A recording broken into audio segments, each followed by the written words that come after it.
जय शिव गोरक्ष, जय गुरु गोरक्षनाथ। प्रिय साथियों और विद्यार्थियों, मैं आपका साहिल सर बातचीत करते हैं परवर आलोचक आचार्य शुक्ल के बेहतरीन निबंध श्रद्धा और भक्ति पर। श्रद्धा और भक्ति, इसकी परिभाषा स्वरूप मैं आपसे बात कर लूं तो श्रद्धा शब्द में अ प्रत्यय इंप्लीमेंट करने पर श्राद्ध बन जाता है। क्या बन जाता है? श्राद्ध। श्राद्ध पक्ष आता है, जो श्रद्धा के साथ किया जाता है वो श्राद्ध होता है। किसके साथ किया जाता है? जो श्रद्धा के साथ किया जाता है प्रिय साथियों, वो क्या कहलाता है? श्राद्ध कहलाता है। यानी अ प्रत्यय के प्रयोगित करने पर प्रथमाक्षर जो श्रेय है वो क्या बन गया? श्रा। और इसमें जो आ है वो चला जाएगा और कौन आ जाएगा? ए। क्या बन के तैयार हो गया? श्राद्ध। पहला यानी प्रथमाक्षर परिवर्तित होता है, जैसे शिव में अ प्रत्यय लगाने पर शैव बनता है, जीव में अ लगाने पर जैव बनता है। जिसके प्रति हमारी श्रद्धा भी है और उसके प्रति हमारा प्रेम भी हो, जिसके प्रति हमारी क्या हो? श्रद्धा हो, क्योंकि श्रद्धा श्रद्धे के प्रति होती है। जिसके प्रति हमारी श्रद्धा भी हो वह प्रेम, दोनों चीजें हो, उसके प्रति हमारा प्रेम भाव भी हो। श्रद्धा व प्रेम के का अगर योग हो जाए तो श्रद्धा व प्रेम के योग का नाम भक्ति है। श्रद्धा व प्रेम के योग का नाम भक्ति है। यहाँ तीन तत्व हो गए। पहला श्रद्धा, उसमें श्रद्धेय होता है। दूसरा प्रेम, तीसरा तत्व है भक्ति।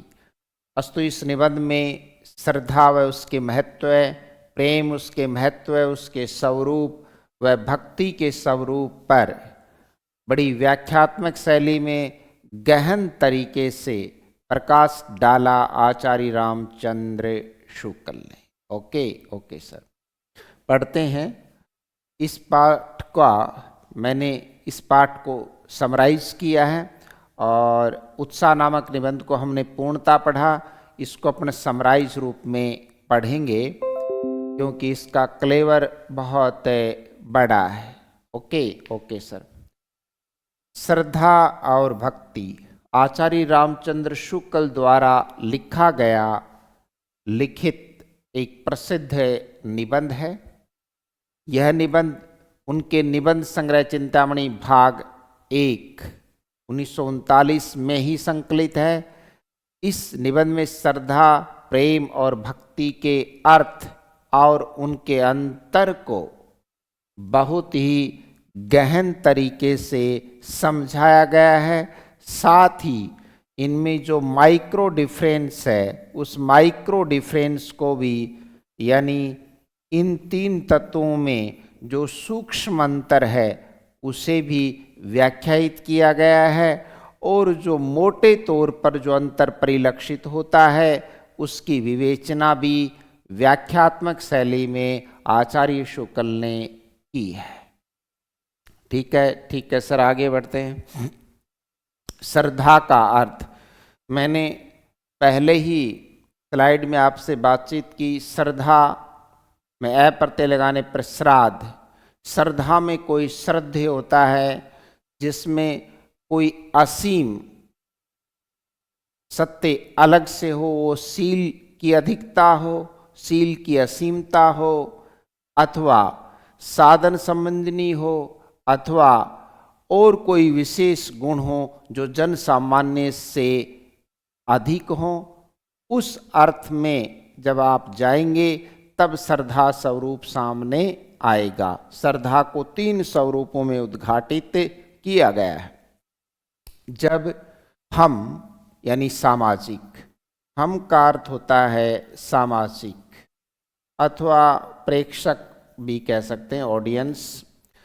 जब हम किसी भी व्यक्ति में सामान्य लोगों से अधिक गुण देखें, सामान्य लोगों से अधिक शक्ति देखें, जैसे किसी चीज़ को उठाने में, करने में, लड़ने में। जब हम किसी व्यक्ति में सामान्य लोगों से अधिक गुण देखें या शक्ति या कोई श्रेष्ठता देखें, विशेष प्रकार की दक्षता देखें, निपुणता देखें और उसके प्रति, अमुक पात्र के प्रति हमारे मन में आदर और सम्मान का स्थायी भाव उत्पन्न होता है तो उसे श्रद्धा कहते हैं। उस कंडीशन में हम उसे श्रद्धा के रूप में रूपायित करते हैं। सरल शब्दों में बात करें तो किसी के महत्व को मन से स्वीकारना, किसी भी व्यक्ति के, अमुक व्यक्ति के महत्व को मन से स्वीकार करना ही क्या है? श्रद्धा है। श्रद्धा में स्थायित्व का भाव अधिक होता है, क्योंकि ये बड़ा सोच समझ करके हम इसलिए करते हैं क्योंकि अन्य सामाजिकों के माध्यम से इसका स्वरूप रेखांकित होता है। श्रद्धा विस्तार का विषय है, प्रेम एकांत का विषय है। प्रेम स्वप्निल भी हो सकता है, हम अपने अवलंबन का आंख मूंद कर भी बिना गुण दोष देखे भी हम उससे प्रेम कर सकते हैं, अगर वो हमें सुंदर लग जाए तो। लेकिन श्रद्धा में विस्तार होता है, एक सामाजिक स्वीकृति और सामाजिक पृष्ठभूमि और उसका पुष्टिकरण भी समाज के माध्यम से होता है। इसीलिए श्रद्धा विस्तार चाहती है और प्रेम एकांत चाहता है। तभी सो प्रोफेसर नित्य से लिखते हैं, if you are the only girl in the world and I were the only boy, संसार में तुम अकेली लड़की होती एंड मैं अकेला लड़का होता तो क्या होता? इसका मतलब ये है, इसका परहैप्स ये है कि प्रेम जो है एकांत चाहता है और श्रद्धा विस्तार का विषय है। जब आप खाटू श्याम जी जाते हैं तो अमूमन लोगों से कहते हैं, आओ चलो खाटू श्याम जी दर्शन करवा लाऊं, सालासर जी के दर्शन करवा लाऊं, जीण माता के दर्शन करवा लाऊं, राइट, मोहन बाबा के दर्शन करवा लाऊं, भरतरी भगवान के दर्शन करा लाऊं, है ना, और मंडपिया में भगवान कृष्ण के दर्शन करवा लाऊं कह के जाते हो, देवनाड़ भगवान के आसिंद में करवा लाऊं, भगवान तेजा जी के दर्शन करवा के ले आऊं, क्योंकि वहाँ विस्तार है। लेकिन जब आप अपने महबूब से या महबूबा से मिलने जाते हो तो किसी को कानों कान खबर नहीं करते हैं। अस्तु श्रद्धा विस्तार चाहती है और प्रेम एकांत चाहता है, हिडन स्वरूप को व्यक्त करता है प्रेम। ओके, तो श्रद्धा भी 3 प्रकार की है, शील संबंधी, गुण संबंधी, सामर्थ्य संबंधी। तो आगे बढ़ते हैं। श्रद्धा एक सामाजिक भाव है, जबकि प्रेम व्यक्तिगत भाव है। श्रद्धा एक सामाजिक भाव है, जबकि प्रेम है वो पूरी तरह से पर्सनल है, व्यक्तिगत है। श्रद्धा एक सामाजिक भावना है, कथन बिल्कुल सही है। श्रद्धा में आनंद के साथ अमुक पात्र के प्रति सम्मान भी जुड़ा हुआ होता है। श्रद्धा में आनंद के साथ साथ सम्मान भी श्रद्धे के प्रति जुड़ा हुआ होता है, जो हमारा श्रद्धे है। श्रद्धा न्याय और विवेक के तराजू में तुला हुआ होती है, क्योंकि जब हम किसी व्यक्ति को न्याय और विवेक के तराजू पर तोल लेते हैं तब उस चरित्र के प्रति हमारी श्रद्धा प्रकट होती है। जब हम किसी व्यक्ति को सामाजिक न्याय और स्वविवेक के 2 पलड़ों में तोल लेते हैं तब उक्त चरित्र के प्रति हमारे मन में श्रद्धा प्रकट होती है। अस्तु 2 पलड़ों में तोला हुआ तथ्य है श्रद्धा। श्रद्धा न्याय और विवेक पर आधारित होती है, लेकिन प्रेम में ऐसा कोई विचार नहीं होता। श्रद्धा में किसी प्रकार की मांग या स्वार्थ नहीं होता, प्रेम में स्वार्थ होता है। श्रद्धा में हम श्रद्धे से किसी प्रकार की डिमांड या स्वार्थ नहीं होता, चाहे हम श्रद्धे से कभी मिले हैं या न मिले। श्रद्धे ईश्वर भी हो सकता है जिसको आपने कभी देखा या नहीं देखा है। अस्तु श्रद्धा में किसी प्रकार की मांग या स्वार्थ नहीं होता है चरित्र के प्रति। आगे बढ़ें। श्रद्धा का मूल तत्व क्या है? श्रद्धा का मुख्य आधार है दूसरे के महत्व को स्वीकारना अथवा दूसरे के महत्व को स्वीकार करना। श्रद्धा का मुख्य आधार है दूसरे के महत्व को स्वीकार करना और उस महत्व के रूप में स्वयं में उस प्रकार की न्यूनता स्वीकार करना और स्वयं में उस प्रकार की, हो सकता आप दूसरे प्रकार से महत्वपूर्ण हो सकता आप भी श्रद्धे हों, लेकिन किसी व्यक्ति के प्रति आपकी श्रद्धा उस तत्व को लेकर आ जाती है जिस तत्व की आप में न्यूनता है या अन्य लोगों में न्यूनता है अथवा सामान्य लोगों में उसकी न्यूनता है। श्रद्धा का मुख्य आधार दूसरे के महत्व को स्वीकार करना है। जब हम ये मान लेते हैं, एक्सेप्टेंस कर लेते हैं कि सामने वाला व्यक्ति किसी भी प्रकार के गुण में, वो शील में भी, श्रद्धा में या शक्ति में, जब हम ये स्वीकार कर लेते हैं कि सामने वाला व्यक्ति किसी गुण विशेष में हमसे श्रेष्ठ है, किसी गुण विशेष में हमसे श्रेष्ठ है, तभी हमारे मन में उस पात्र के प्रति, उस चरित्र के प्रति श्रद्धा का भाव पैदा होता है। स्वार्थी और अभिमानी व्यक्ति के हृदय में श्रद्धा टिक नहीं सकती है। तो ऑप्शन में बदला जा सकता है कि स्वार्थी और अहंकारी व्यक्ति, अहंकारी और अभिमानी। आपको शुक्ल की इस भाषा को याद रखना है, इन्हीं शब्दों को, कि स्वार्थी और अभिमानी व्यक्ति के हृदय में श्रद्धा लंबे समय तक नहीं टिक सकती है, क्योंकि स्वार्थी और अभिमानी व्यक्ति दूसरों की इम्पोर्टेंस अथवा महत्व को स्वीकार ही नहीं करता है, क्योंकि वह कौन? स्वार्थी और अभिमानी व्यक्ति दूसरों का महत्व स्वीकार ही नहीं करता है। राइट सर, आगे बढ़ते हैं। श्रद्धा और दया में अंतर है। श्रद्धे में विशेष गुण होते हैं और दया किसी बेबस और विवश पर की जाती है, जो कि आपसे उस अर्थ में कमजोर होता है जो अर्थ आप उसको देना चाहते हैं। इसलिए श्रद्धा में और दया में बहुत ज़्यादा अंतर है। दया किसी दुर्बल पात्र के प्रति की जाती है, एहसास पात्र के प्रति की जाती है, जबकि श्रद्धा किसी समर्थ पात्र के प्रति होती है। तो श्रद्धा और दया में काफ़ी अंतर है, मूलभूत ही अंतर है। श्रद्धा सामर्थ्य के प्रति होती है, जिसमें किसी विशेष प्रकार की योग्यता होती है, चाहे वो पढ़ाने की हो अथवा उसके व्यवहारशील की हो अथवा उसमें शक्ति या सामर्थ्य की हो अथवा साधनों की हो। श्रद्धा समर्थ में ये प्रत्यय लगाने पर सामर्थ्य, श्रद्धा सामर्थ्य के प्रति होती है, यानी जब किसी में विशेष एबिलिटी होती है, विशेष योग्यता होती है, उसके प्रति हमारी श्रद्धा उत्पन्न होती है। दया जो है असामर्थ्य के प्रति, असमर्थ चरित्र के प्रति पैदा होती है।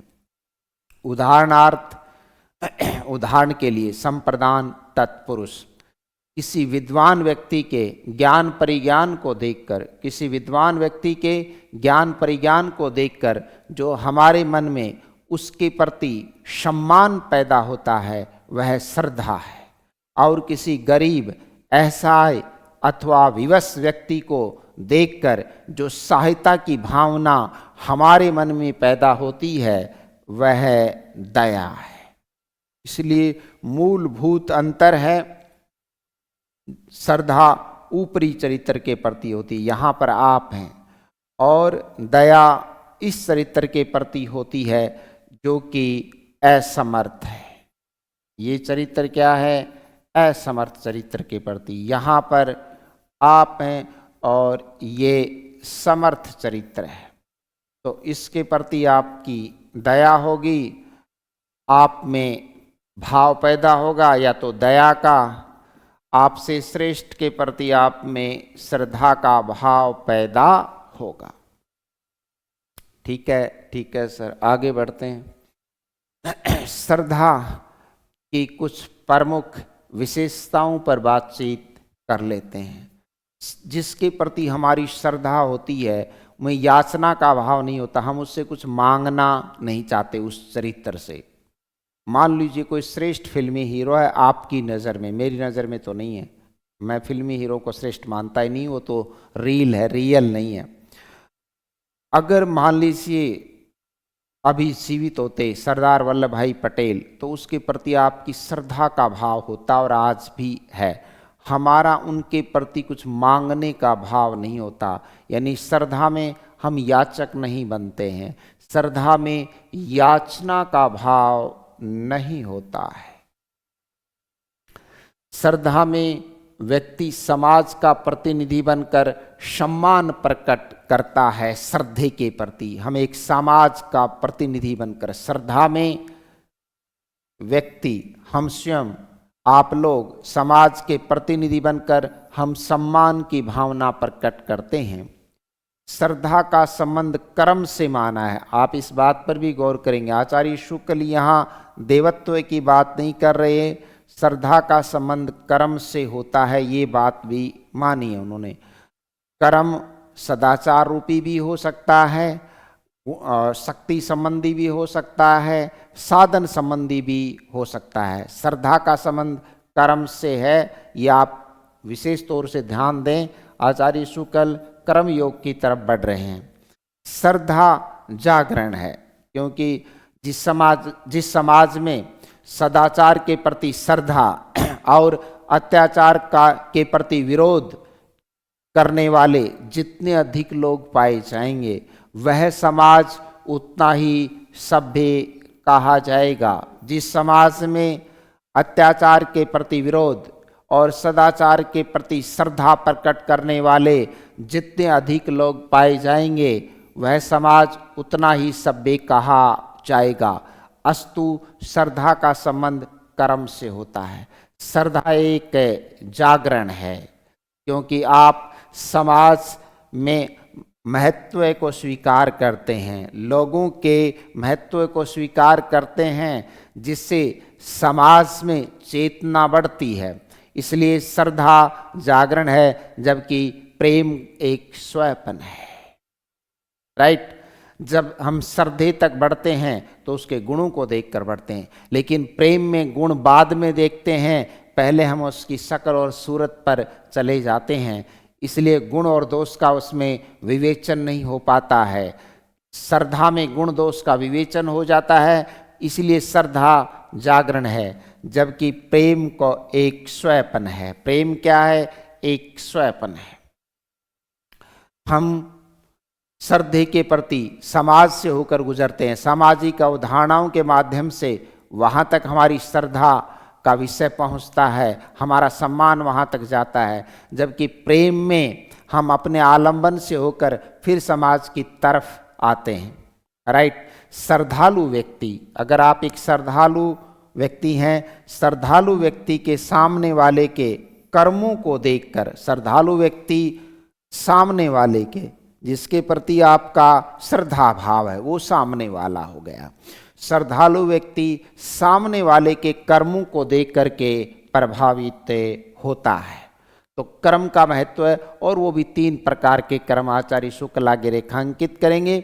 श्रद्धालु व्यक्ति सामने वाले के कर्मों को देखकर प्रभावित होता है, वह अपने जीवन को तुरंत बदलने नहीं लगता है, बल्कि केवल सम्मान और आदर प्रकट करना शुरू कर देता है। वह अपने जीवन को तुरंत बदलने नहीं लगता, अपितु प्रथमतया यानी प्रथमतया परिफेसियो, बल्कि केवल सम्मान और उसके प्रति, उस चरित्र के प्रति आदर प्रकट करता है।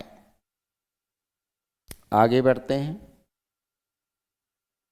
श्रद्धा के प्रकार बहुत बड़ी बात है।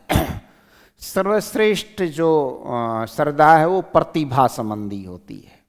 फिर दूसरे नंबर पर आती है उस जो जिस व्यक्ति का व्यवहारशील अच्छा है। तीसरा, किसी व्यक्ति के पास साधन संपत्ति अधिक हो गई है, उस व्यक्ति के प्रति भी आपकी श्रद्धा हो जाती है, चाहे आप उसे जाने या न जाने। श्रद्धा के प्रकार 3 माने। क्वेश्चन इस तरह भी पूछा जा सकता है कि श्रद्धा के कितने प्रकार माने गए हैं? 3। आचार्य शुक्ल के अनुसार श्रद्धा मुख्य रूप से 3 प्रकार की होती है। किसी व्यक्ति में विशेष प्रकार की दक्षता या प्रतिभा हो, जैसे एपीजे अब्दुल कलाम में विशेष प्रकार की क्या हो? प्रतिभा। डॉक्टर होमी जहांगीर में विशेष प्रकार की क्या हो? प्रतिभा हो। जयशंकर प्रसाद में भी क्या है? प्रतिभा है। आचार्य शुक्ल में भी क्या है? प्रतिभा है। प्रतिभा कारित्री और भावित्री, ये तो आपने पढ़ा है। प्रतिभा के प्रकार, कारित्री प्रतिभा, भावित्री प्रतिभा, काव्य हेतु जब आपने पढ़े। तो सर्वश्रेष्ठ जो श्रद्धा जिस व्यक्ति के प्रति होती है वो प्रतिभावान व्यक्ति के प्रति होती है, जो प्रतिभा से, किसी विशेष प्रतिभा से युक्त होता है, चाहे वो विशेष लड़ाकू विमान का पायलट हो या विशेष लेखक हो, विशेष कवि हो, लोकनायक हो, तुलसीदास हो, इन सब के प्रति जिस व्यक्ति में प्रतिभा संबंधी श्रद्धा। नंबर 2 पर आती है शील संबंधी, यानी समाज में उसका व्यवहार कैसा है, अपने आसपास का व्यवहार। अगर आप भारतीय राजनीति की बात करें तो एक राजनेता है मिस्टर सचिन पायलट, उनमें शील तत्व की अधिकता है, तो उनके प्रति उनका विरोधी भी सम्मान करते हैं, उन श्रद्धा रखते हैं उनके प्रति, तो वो शील यानी व्यवहार संबंधी श्रद्धा हुई। अब साधन संपत्ति, बोला रिलायंस वाले ने ऐसे कर लिया, उसने ऐसे कर लिया, साधन संपत्ति संबंधी श्रद्धा, ऐसे व्यक्ति के प्रति भी आपकी जाने अनजाने में श्रद्धा प्रकट हो जाती है। राइट। तो श्रद्धा के ये 3 प्रकार हैं, आप इनको याद रखिएगा। अब विस्तार से चर्चा कर लेते हैं प्रतिभा संबंधिनी श्रद्धा पर या प्रतिभा संबंधी श्रद्धा पर। जब हम सामाजिक, जब हम आप कोई भी हो, जब हम किसी व्यक्ति में कला, साहित्य, विज्ञान या किसी अन्य क्षेत्र में या क्षेत्र विशेष में योग्यता देखते हैं, तो उसके प्रति जो सम्मान उत्पन्न होता है वह प्रतिभा संबंधिनी श्रद्धा है। ये सबसे इम्पोर्टेंट होती है।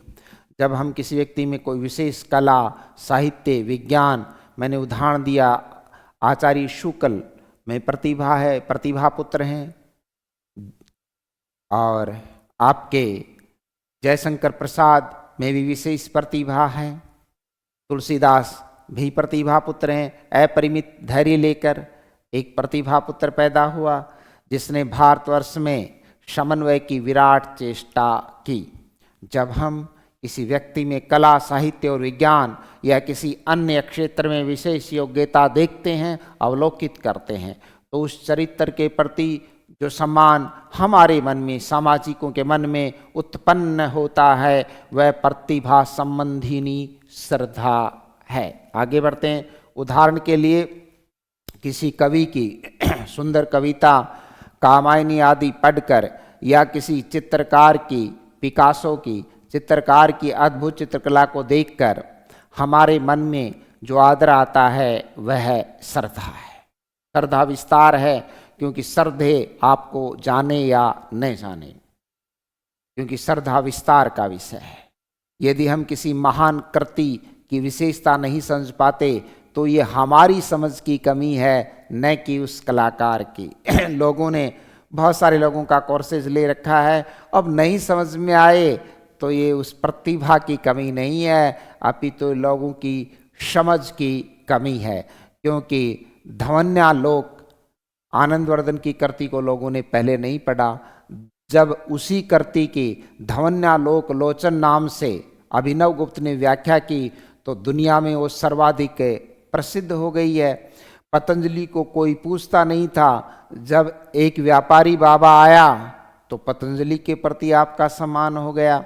यदि हम किसी महान कृति, जैसे लोजाइंस की महान कृति द पेरिप्सिस लोगों की समझ में नहीं आई, यदि हम किसी महान कृति की विशेषता नहीं समझ पाते तो यह हमारी समझ की कमी है, न कि उस कलाकार में प्रतिभा की कोई कमी नहीं है। क्योंकि आज घोड़ों को नहीं घास और गधे खा रहे हैं च्यवनप्राश, वो भी डाबर का ब्रांडेड, क्योंकि लोग समझ नहीं पा रहे हैं किससे पढ़ना चाहिए, किससे नहीं पढ़ना चाहिए। तो ये पढ़ाने वाले की कमी नहीं है, अपितु पढ़ने वाले विद्यार्थियों की समझ की कमी हो सकती है। सील संबंधी श्रद्धा। पहले तो सील का अर्थ है सदाचार, चरित्र से है। सील का यानी सदाचार का विलोम कदाचार। अच्छा चरित्र और सदाचार, जैसे सदाचार का ताबीज, एक रचना हरिशंकर परसाई का निबंध है। अच्छा चरित्र और सदाचार, मैंने उदाहरण दिया भारतीय राष्ट्र नेता सचिन पायलट का।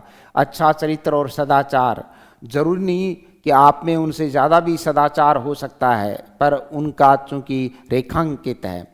अच्छा चरित्र वो दिखाई दे रहा है। अच्छा चरित्र और सदाचार, समाज में सील यानी अच्छे आचरण को सबसे अधिक महत्व दिया जाता है। जिस समाज में सदाचार के प्रति श्रद्धा और अत्याचार के प्रति विरोध करने वाले जितने अधिसंख्य नागरिक पाए जाएंगे, उस समाज को उतना ही सभ्य कहा जाएगा।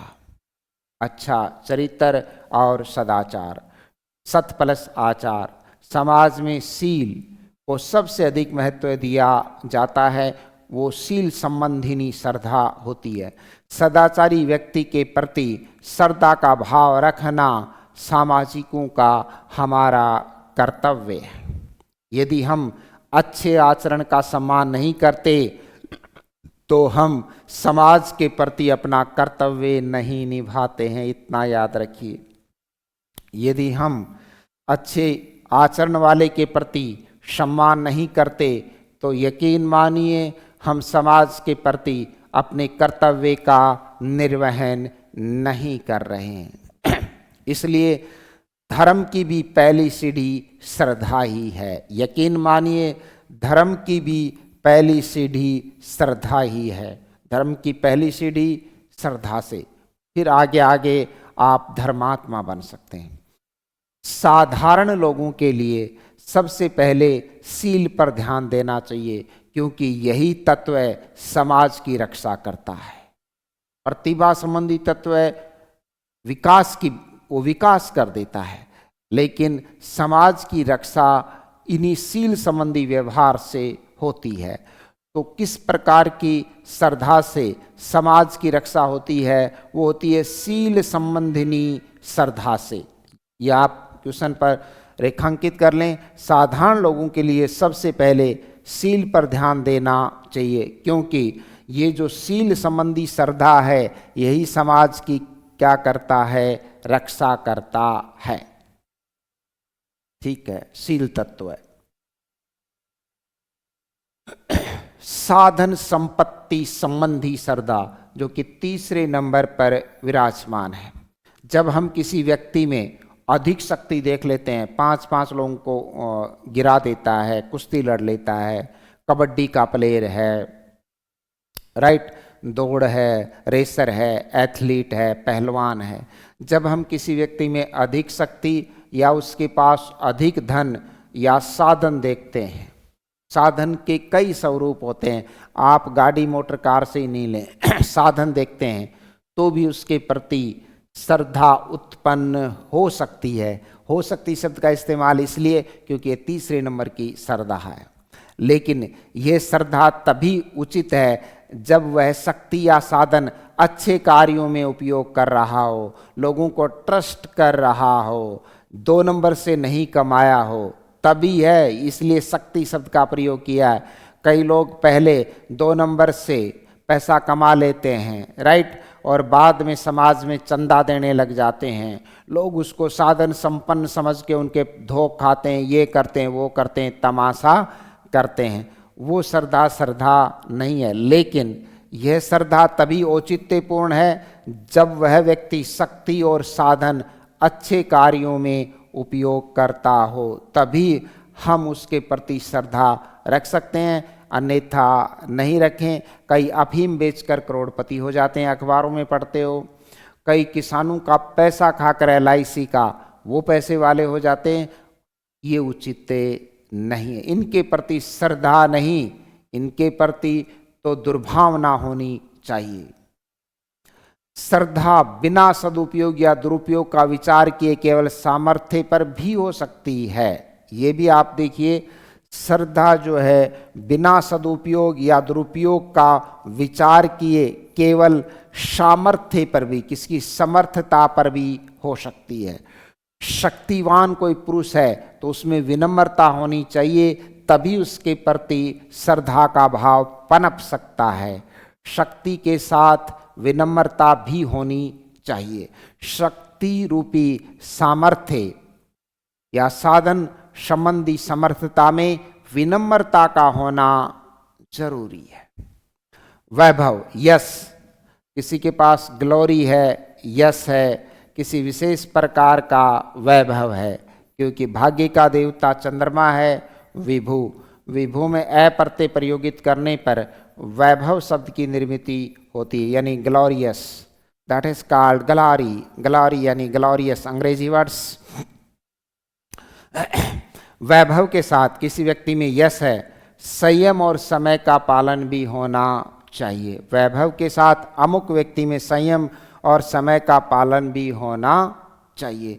तो ये साधन संपत्ति संबंधी क्या है, श्रद्धा है। तो प्रिय साथियों और विद्यार्थियों, हमने यहाँ पर 3 प्रकार की श्रद्धा को और उनके प्रकारों के विवेचन को हमने पढ़ा है। नेक्स्ट क्लास में इस चैप्टर पर हम आगे बातचीत करेंगे। मैं आपका doctor Sahil Gurjar. Thanks all of you।